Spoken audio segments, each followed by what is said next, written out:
The villagers stopped speaking the moment I mentioned the northern road. It was not sudden, but gradual, as if sound itself had learned fear. A woman clutching a loaf of bread froze mid-motion. An old man lowered his eyes to the floor.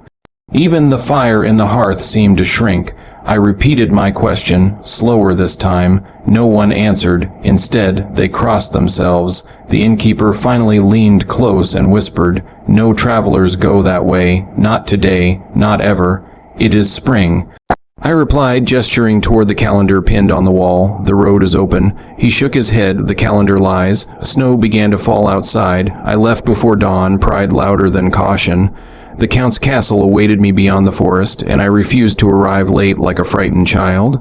My horse sensed otherwise. It slowed as the village disappeared behind us, hooves striking the road with growing reluctance.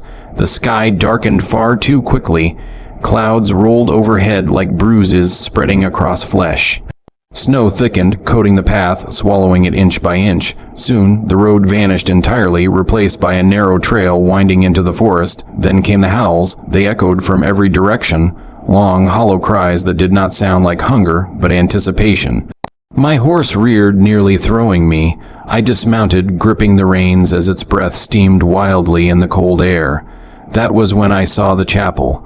It stood alone on a hill of snow, its stone walls broken, its roof collapsed inward like a shattered skull. A graveyard surrounded it, iron crosses bent and rusted, half buried beneath drifts. I had no choice. The chapel offered little shelter, but it was better than the open storm. Inside, the air was colder than outside, as if the walls themselves rejected warmth.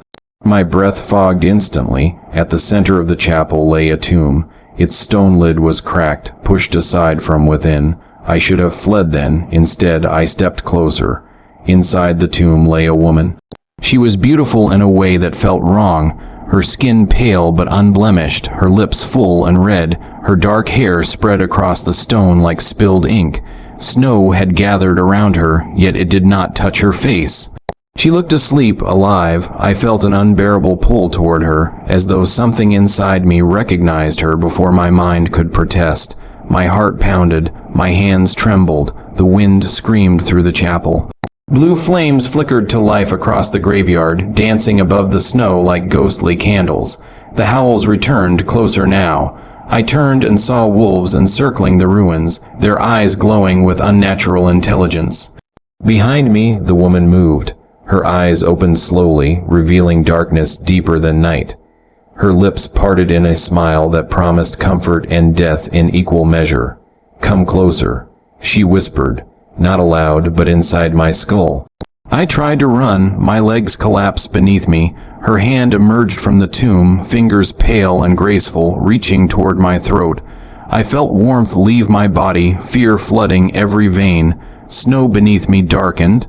Then silence. The wolves lowered themselves to the ground, whining softly. Footsteps approached through the storm. A tall figure stood at the edge of the graveyard, his cloak untouched by wind or snow. His face was pale, his eyes burning with ancient authority. The knight bent toward him. "She is not for you," he said calmly. The woman screamed. Flames erupted from the tomb, consuming her form in seconds. Her scream faded into ash and smoke, leaving nothing behind but scorched stone. The man turned his gaze upon me. For a moment, I wished the flames had taken me too. "Go," he said. Darkness claimed me.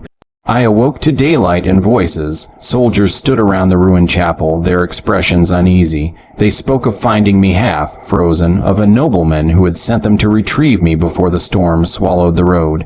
There was nothing else here, one said, no grave, no woman. I said nothing. When I reached the castle at last, the Count greeted me warmly. His smile was polite, measured, and entirely empty. "I trust your journey was memorable," he said.